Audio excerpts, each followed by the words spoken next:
Good morning.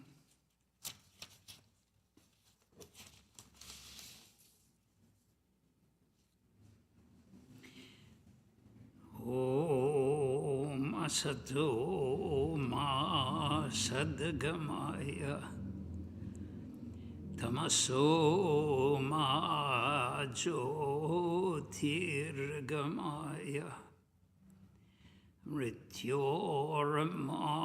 Mritam Gamaya Avir Maedhi Rudrayate Dakshinangamukam Te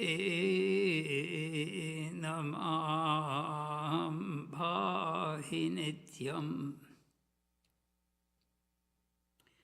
Om, lead us from the unreal to the real. Lead us from darkness unto light. Lead us from death to immortality.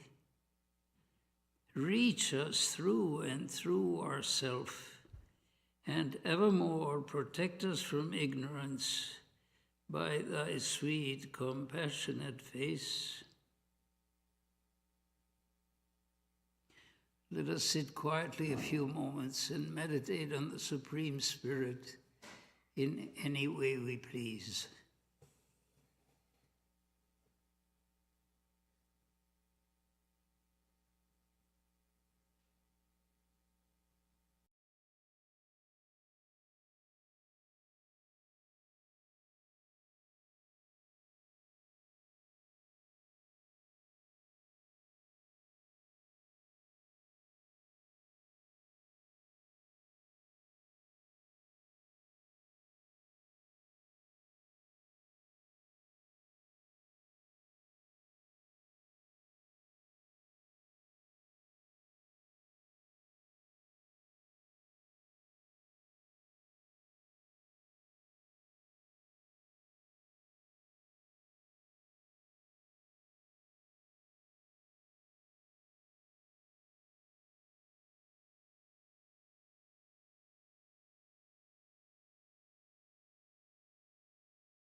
Bhadrang karnebhi shrunuyama devaha Bhadram pashyemakshabhir yajatraha Sthirairangae sturshvagam sastanubhihi Yashema deva hitayat ayuhu Om Shanti Shanti Shanti. May we hear with our ears what is auspicious. May we see with our eyes what is auspicious. May we enjoy with strong limbs and bodies the life allotted to us. Om, peace, peace, peace be unto us all.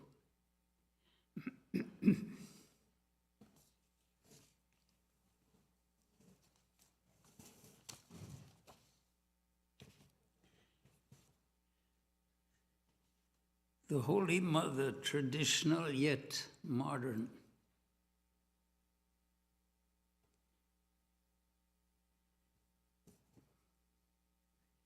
One can describe the biographical details of her life. Those are well known and well documented. And also one can read the accounts of her life that were written by her disciples and those who acquired a tremendous regard and veneration for her.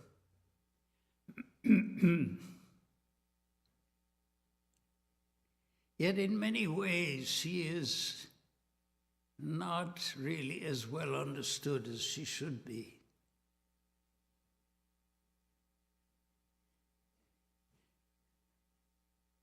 She was on the surface, her surface life was in a way very conventional,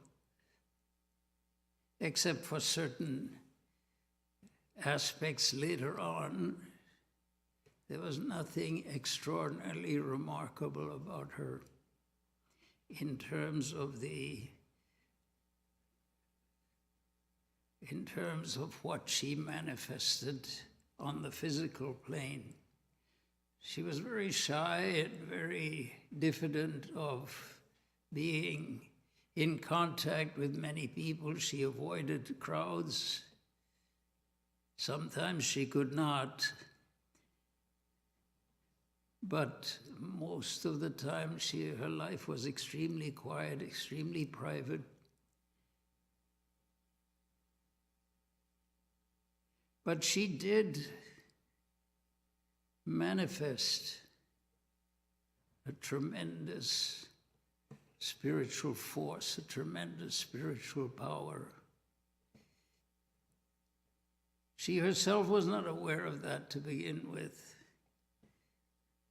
Sri Ramakrishna told her that she had many things to do after he would pass away because he had this fatal disease, this cancer, and it was obvious he was not going to last. The body was not going to last very long. So he told her that she had much to do to continue the work that he had begun. And she said, well, what can I do? I'm just a housewife. I'm just a woman. What can I possibly do in a society where there's no opportunity for that, for a manifestation from that status? And Sri Ramakrishna said, no, there's much to do. You will see in course of time. And indeed, in course of time, it came to happen. It isn't that she generated large crowds in the same manner as Swami Vivekananda did. When Swami Vivekananda came back to India from his triumphal experiences in the West. That is to say, it was triumphal in a spiritual sense. Highly impressed. He was offered, the academic world considered his exposition of the Indian religious systems to be so authoritative and so convincing. Harvard offered him a full professorship. Now, that to us doesn't necessarily mean very much, but to anyone who's ever tried to obtain an academic teaching position, this is truly extraordinary. And Harvard in those days was staffed with very well-known professors also. And then Swamiji at the Parliament of Religions in Chicago, thousands of people gave him standing ovations. The mother was never exposed to that. That was not her. That was not her way. That was not the work she was supposed to do. But that tremendous spiritual power that she embodied has, over the years, since she passed away in 1920, over the years has manifested itself in many ways, always silently, always quietly, but nevertheless attributable to her influence.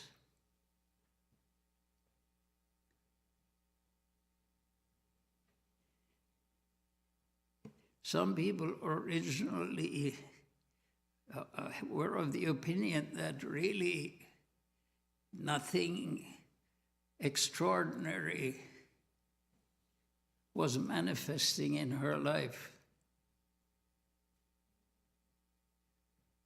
But slowly people began to understand that she was an extraordinary phenomenon, and that she had been left in this world to perform a mission. As Sri Ramakrishna himself said, you will have to do much in order to complete the picture that Sri Ramakrishna's life itself provided for the world to look at. She was the obverse of that same coin, exhibiting that same spiritual intensity in a totally different way.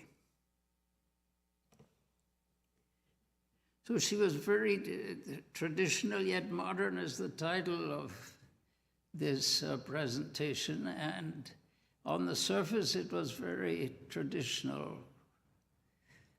She was very much, she kept herself in the background and kept herself constantly in spiritual practice.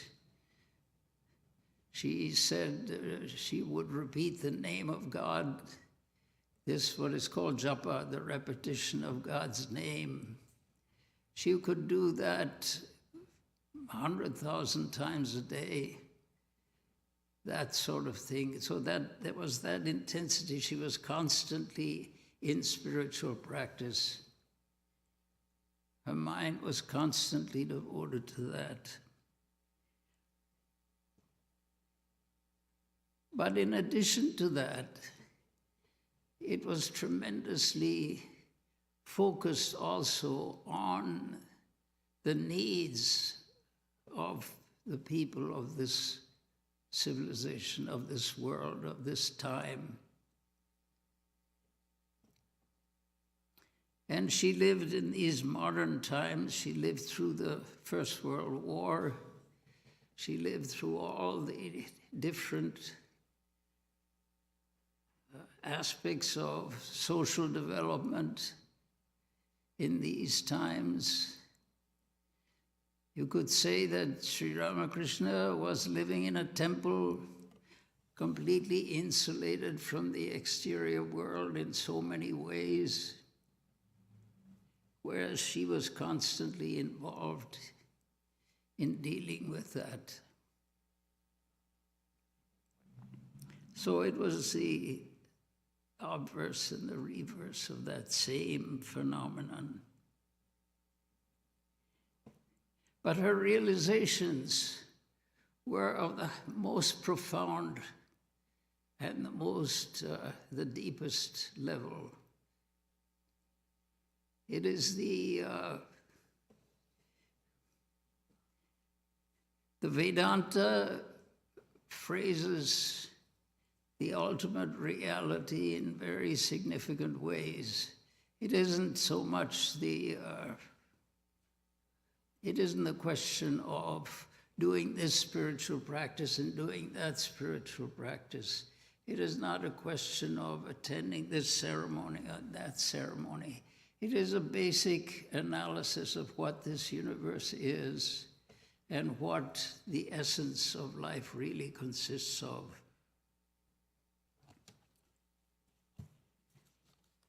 So, we can actually start with her last message, which is an interesting thing because her last message, in a way, summed up her whole life. It was just a day or so before she actually passed away. And a devotee who had known Sri Ramakrishna, who had been influenced by his teachings, who has practiced these things, that devotee came to see her, and she was on the point of passing away.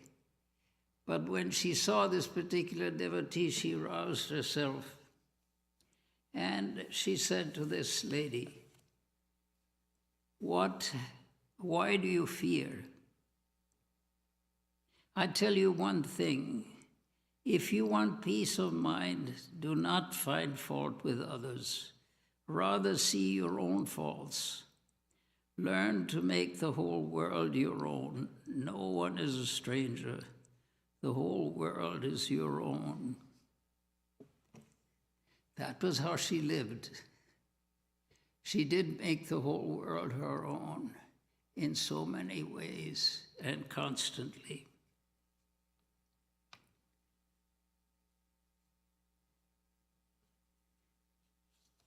Now, but at the same time, she had the profoundest realizations that are spoken of in the Vedanta.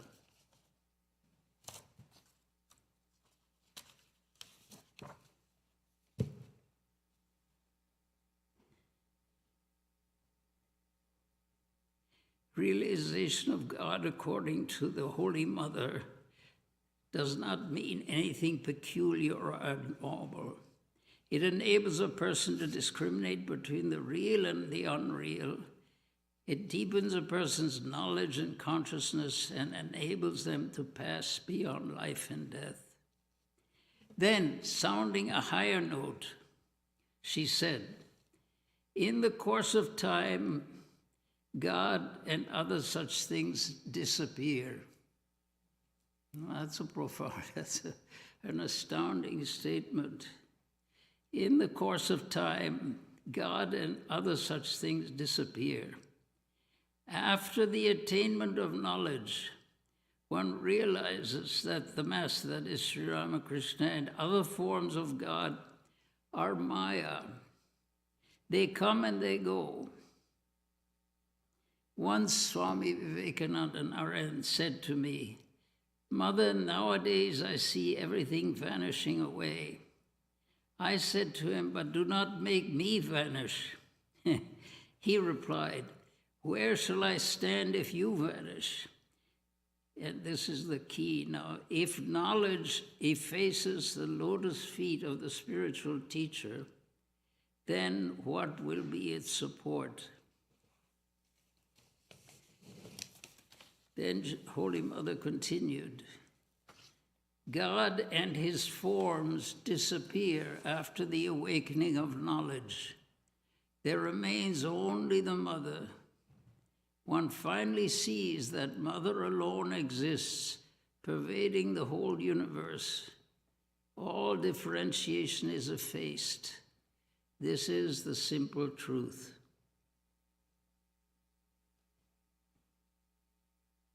That is the basic teaching of Vedanta. Neha nasti kinchana. There is no multiplicity here. That is from the Kathopanishad. Yad iha tadamutra. That which is here, that is also there. Yadamutra tadanviha. What is there is also here. In other words, the essence of everything is the same. Mrityo samrityum apnoti. From mrityu, from death, he attains to death. He goes from death to death. Who goes from death to death? He who's, as it were, yadiha nan eva pas, as sees multiplicity as it were. He who here sees, as it were, multiplicity.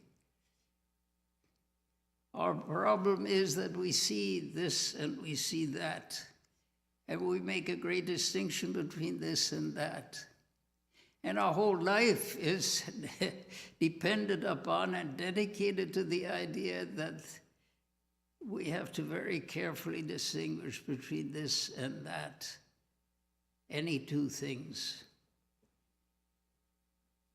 But the essence of wisdom, according to the ancient sages down to the most modern days. This is Holy Mother in the most modern days. She passed away in 1920. That same idea is there. There is no multiplicity here. And yet we thrive on the idea that multiplicity is at the heart of our experience and how to deal with it. This thing is different from that.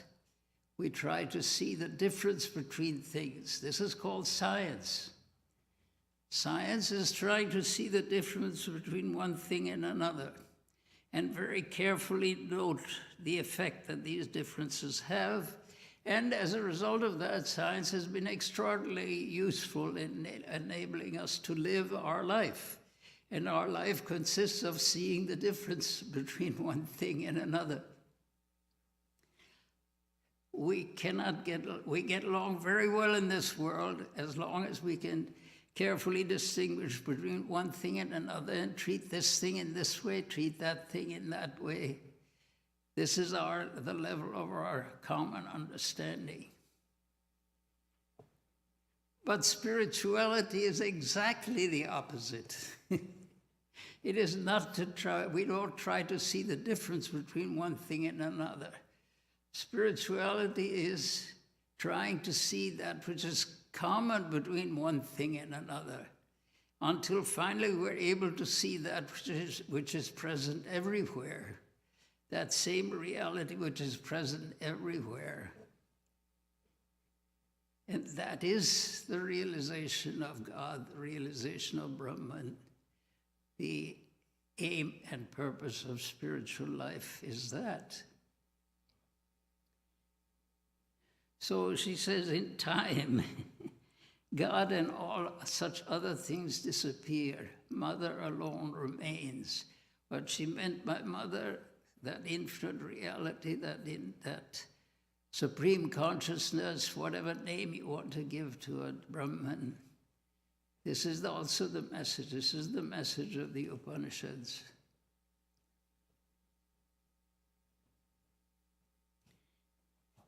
Atman always remains the same.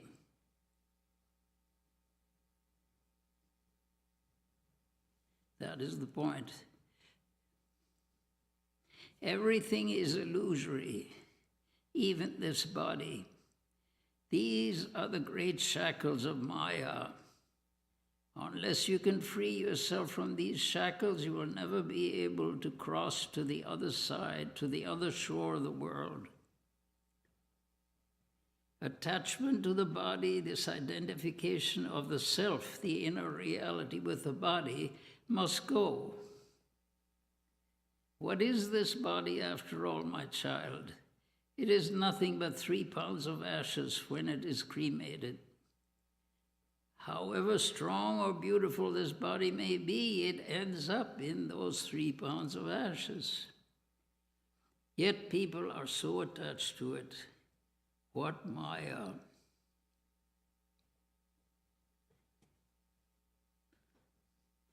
So then her statement of the meaning of Sri Ramakrishna's life. Holy Mother emphasized that renunciation as the unique feature of Sri Ramakrishna's life.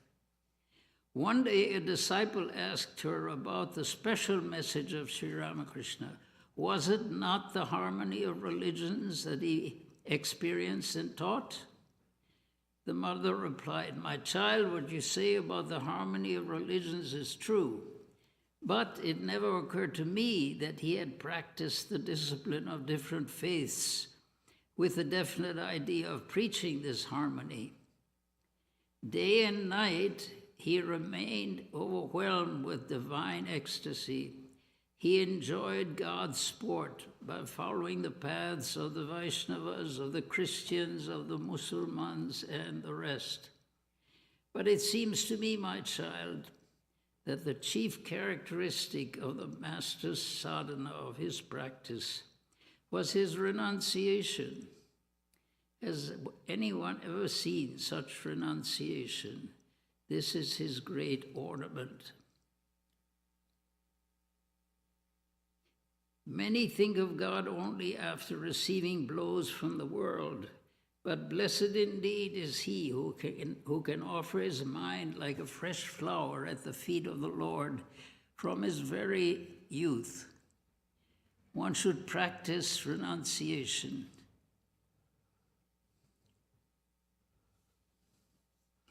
So these are the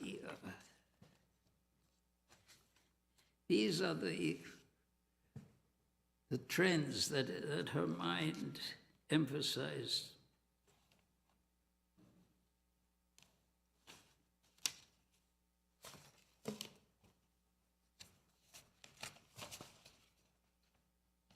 Now, as far as her life is concerned, it was very traditional in the sense that she followed all the general practices that spiritual people in her condition would follow. So when we say Holy Mother traditional yet modern, the traditional aspect was very evident. But she had a very contemporary outlook in many respects.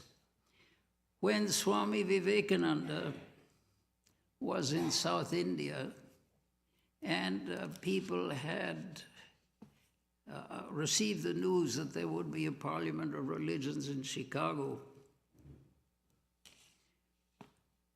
and Swami Vivekananda's disciples and devotees in South India, when they heard this and having seen Swamiji's having experienced Swamiji's expertise and great profundity in his teaching, they urged him to go to Chicago and represent Hinduism, because the committee that had organized the Parliament of Religions had wanted representatives from all over the world.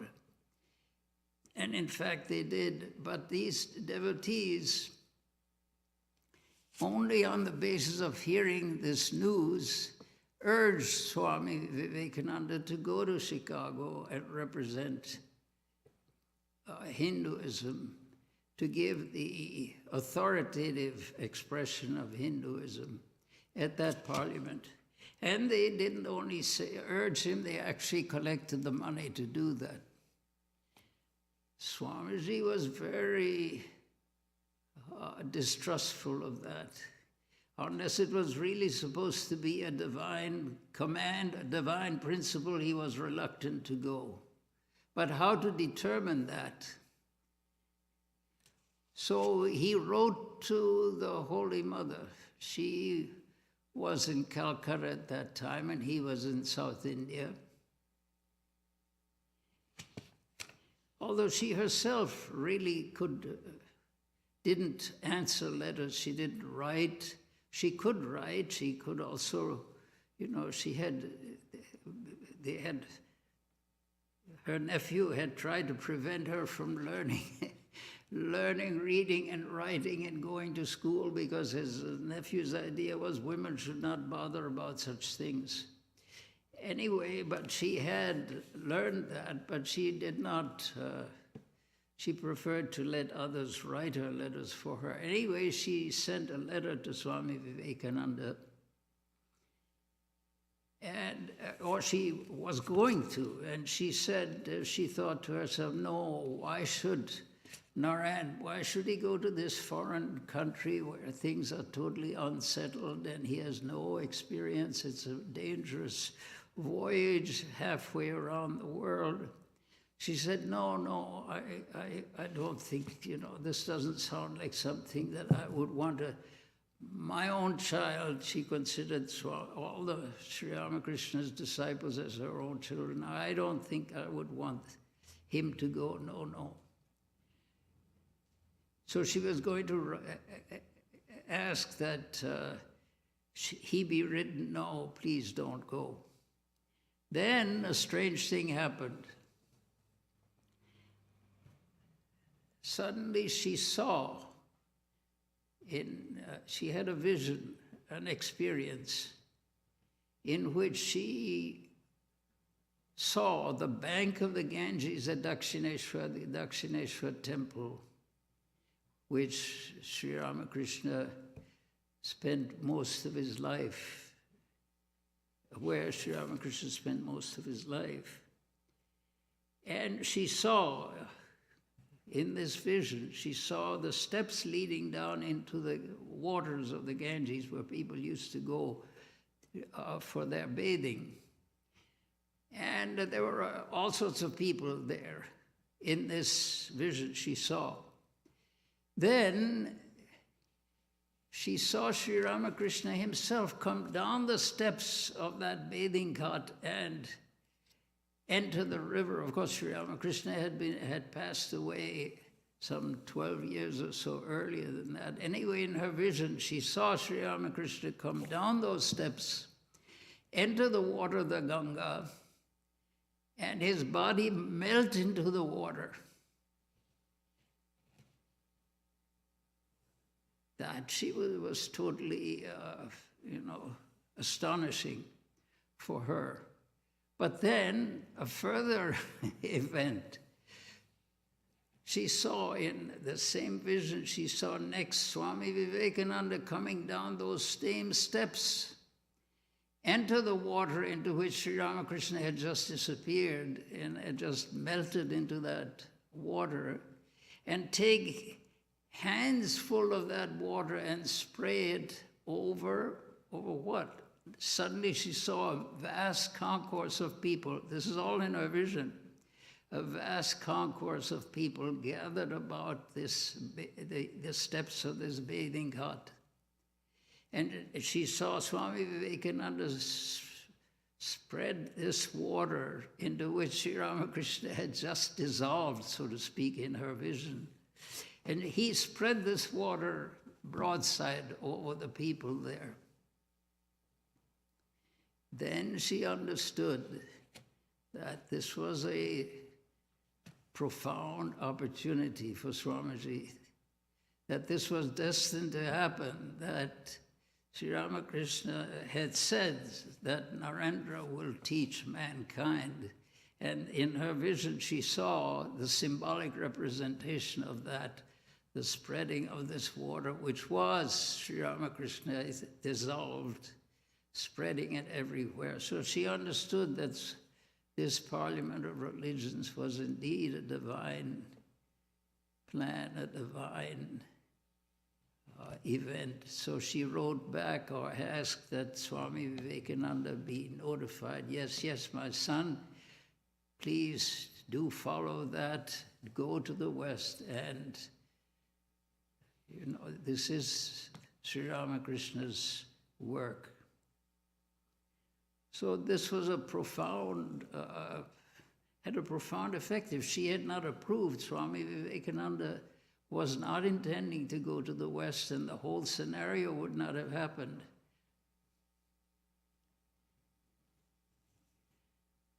Which also shows that this particular Vedanta society would not have been founded.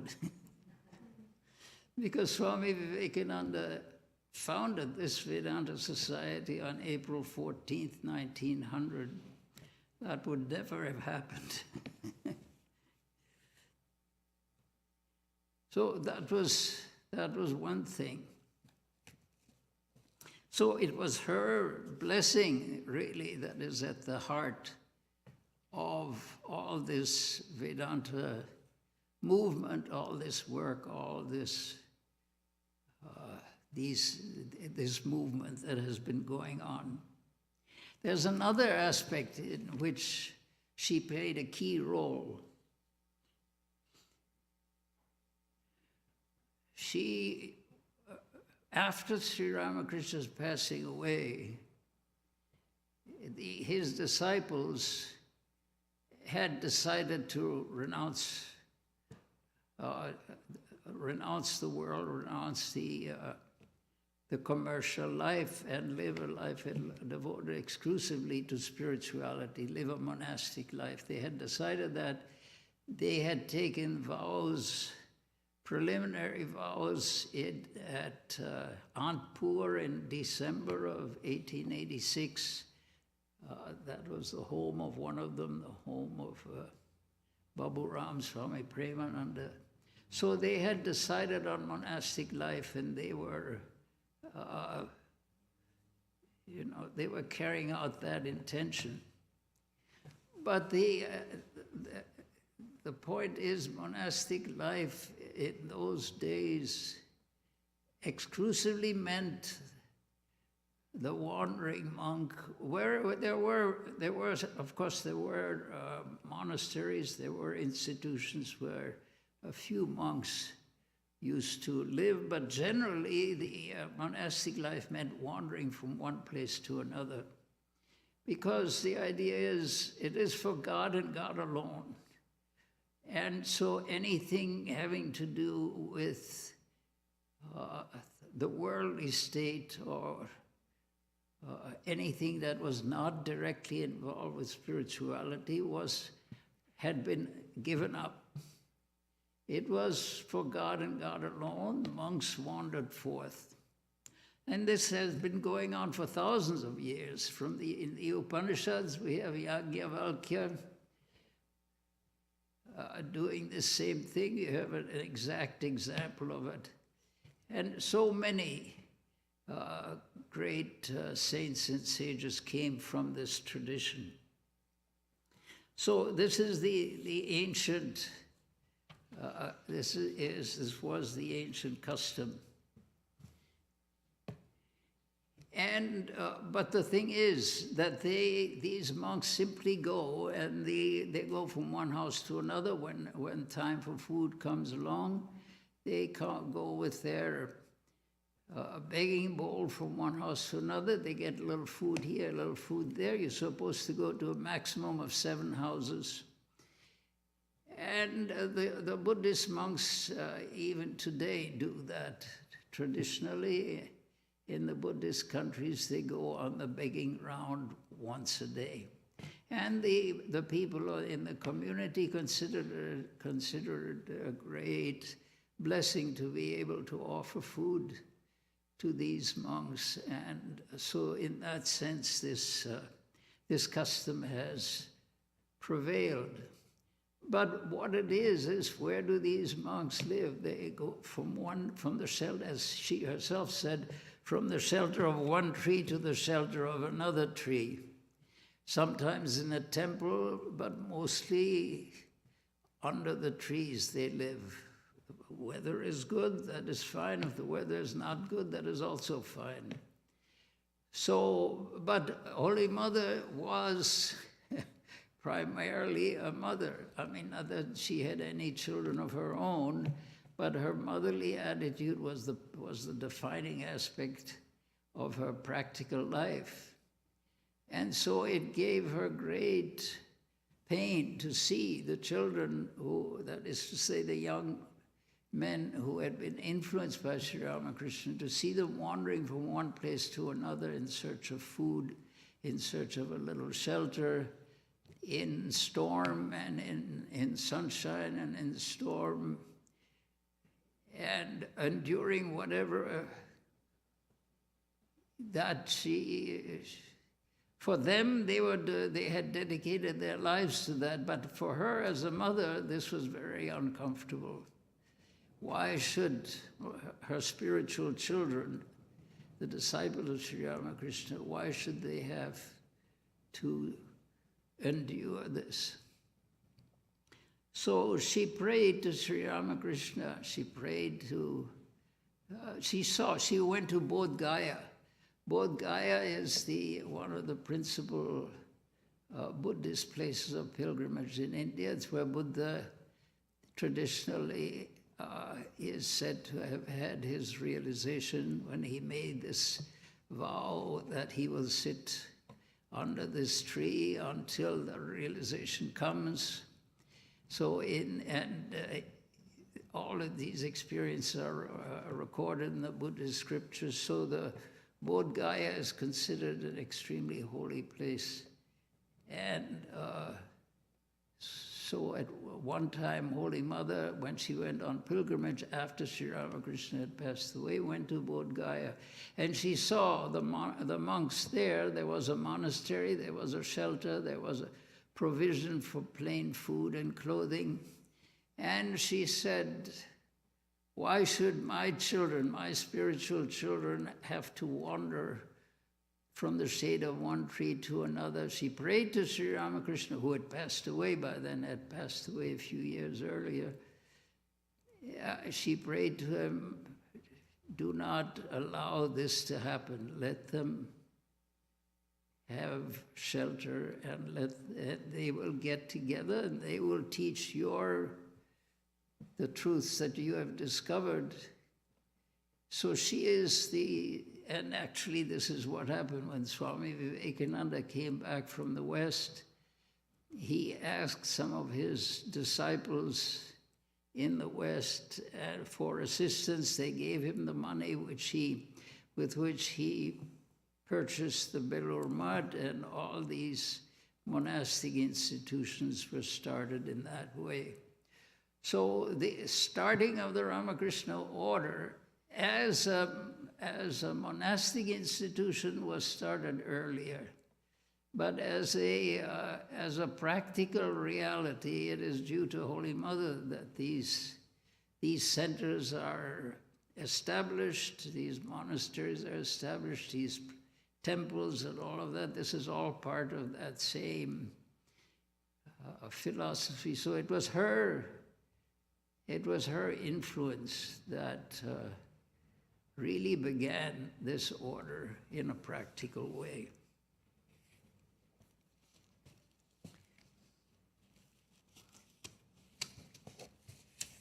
So then, but you see, there was one problem with that.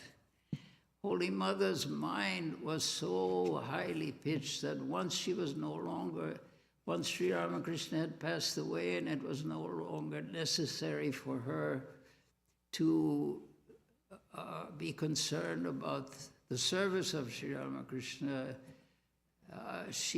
her interest in life also began. There was no point. She had realized everything that was to be realized.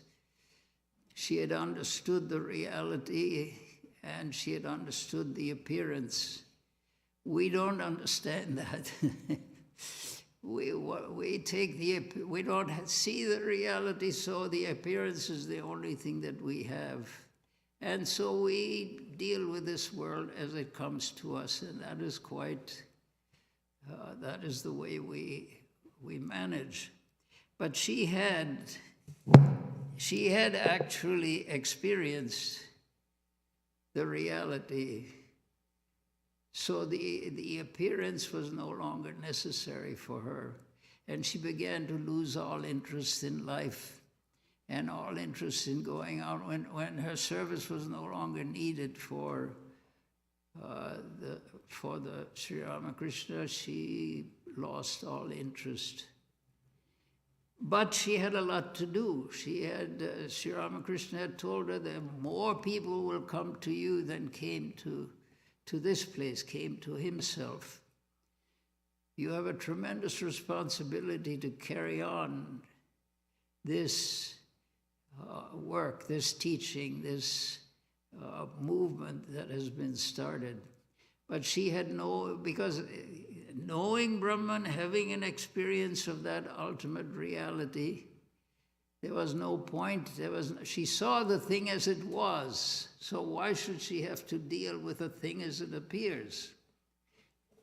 And so her tendency was to absorb herself in meditation, and eventually to, the body would have simply gone because it was no longer necessary. So how to keep her in this world? Sri Ramakrishna devised a stratagem. One day she saw, in her vision, she saw a very young child crawling on the ground, and her mother, the child's mother, mad and not able to care for the child totally neglected. She saw that and she rushed to the child because her natural motherly attitude was, that this should not be allowed, this should not happen. It was her job to take care of this situation. So she rushed to help this child. As soon as this was all in her vision. As soon as she came near the child, she saw Sri Ramakrishna. Sri Ramakrishna appeared to her and said, "Take hold of this child as your support. This will keep your mind in this world as long as you need to be here."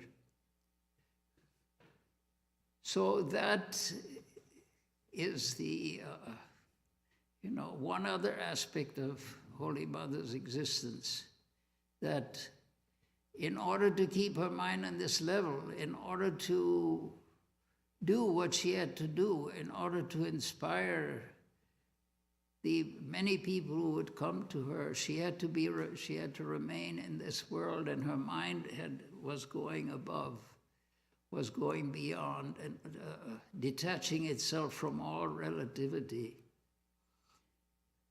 Because the ultimate truth is that there is only that divinity. Neha nasti kinchana, there is no multiplicity here. There is only God, there is only infinity. There's only that reality. Why should I worry about the many when I see the one? But in order to work with the one, in order to perform a function here, there has to be some attachment down below. Our problem is not that. Our problem is we have too much attachment down below. So we need a very strong attachment to God up above to try to have that experience. But her mind was already totally focused on that experience, and she had no need of this below. So there was something had to be here in order to attract her, to keep her down on this plane. And this, what became that instrument, was actually her niece, Radhu, she was a child of her sister-in-law. And she, because the sister-in-law was mad, was actually deranged, and so she had effectively, the child did not have any mother. So Holy Mother came in. Not only came in, she was forced mentally from within. She was urged to take this child and use her as a support to keep her mind down. What we're trying to do is raise our minds up. Her problem was the opposite. If her mind rose too high, she would not be able to live in this world. So to keep her mind somehow attached to some aspect of this world, she took up this burden. And as soon as she came to the child, she had a vision of Sri Ramakrishna, who said, "This is the child that I told you about. This is, take her as your support and taking care of her, live in this world and be a blessing to humanity." So this is one of the significant aspects of the Holy Mother's life.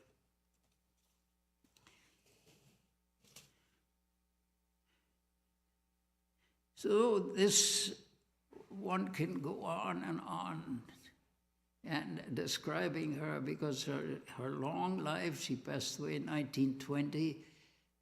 She was born in 1853 and came to Sri Ramakrishna actually about 1872. So she had many decades of life in this world, and there are many stories and many significant events in her life.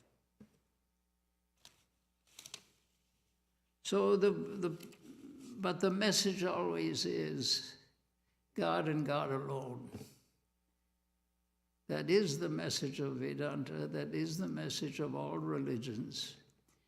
Except we give other things. We put a lot of theology in it. We put a lot of rhetoric into it. But the message of all religions really is God and God alone. Everything else is an instrument to help us to do that. We serve others.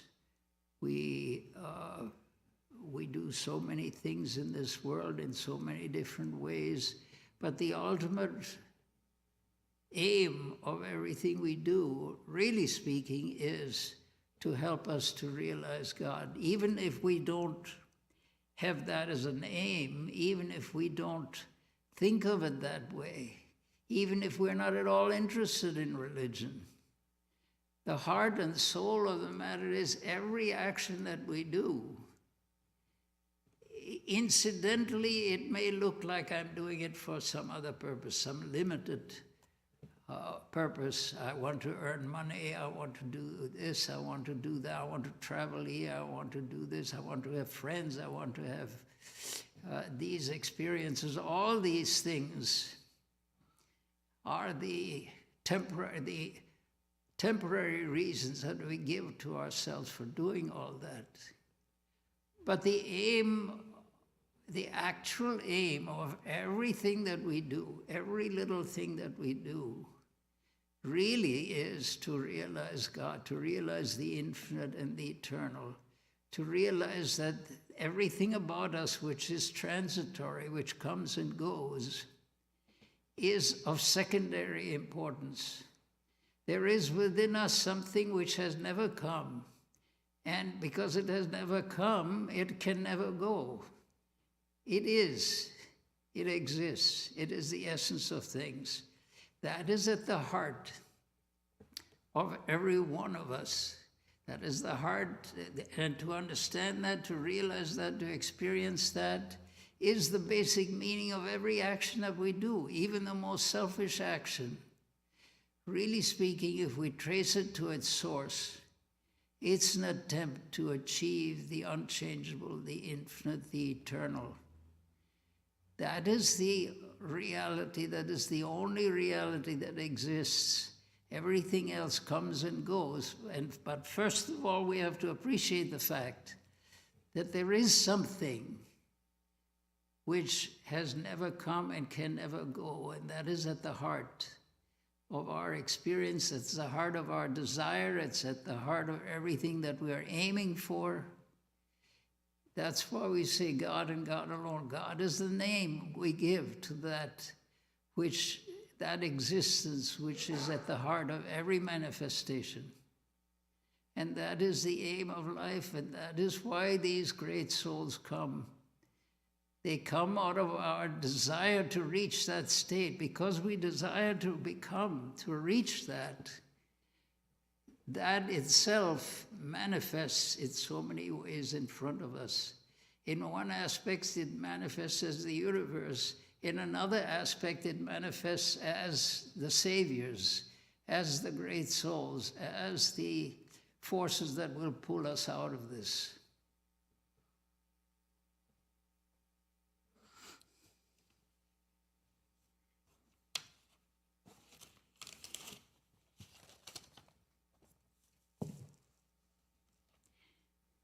The subject for next Sunday is Evolution of Advaita, Part 4. This talk will be given by Swami Vedananda. There will be no Sunday evening online class this evening since Swami Vedananda is out of town. The next class will be held on May 15th. On Wednesday evenings, we have Vespers with meditation at 7:30 p.m. in this auditorium.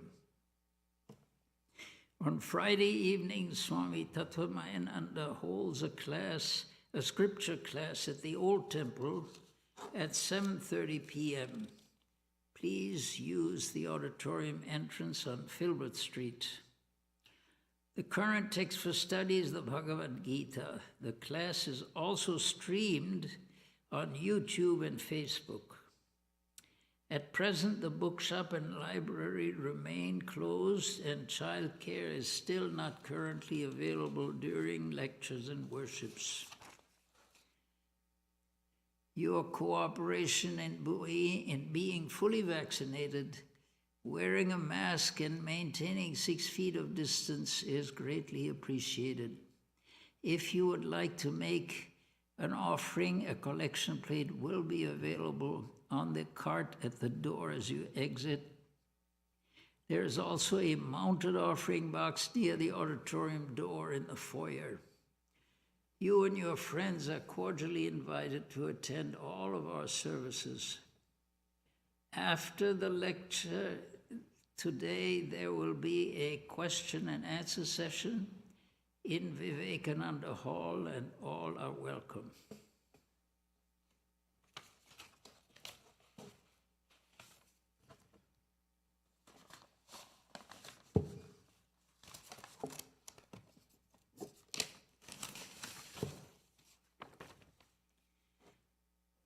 Om Dhyau Shanti Antariksham Shanti Prithivi Shanti Apo Shanti Roshadaya Shanti Vanaspataya Shanti Vishwe Deva Shanti Brahma Shanti Sarvam Shanti Shantireva Shanti Sama Shantireti Om Shanti Shanti Shanti. Om, peace is in heaven, peace is in the sky, on the earth and in the waters. The herbs, the plants, and the trees are full of peace. The gods are peaceful. Everything in the universe is pervaded by peace. May that infinite, universal peace enter our soul and being. Om, peace, peace, peace be unto us all.